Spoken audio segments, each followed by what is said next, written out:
Lower East Side residents say the growth of nightlife there is ruining their quality of life.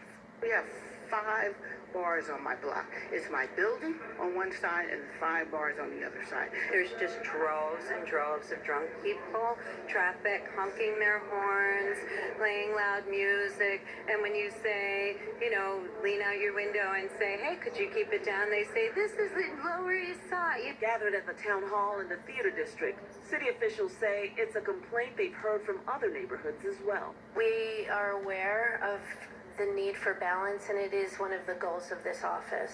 The agency's goal, to come up with policy recommendations that will benefit bars, restaurants, and event spaces, as well as their neighbors. Too often, nightclub owners feel like they're under siege, sometimes between permits and licenses. Residents feel like there's an imposition of noise.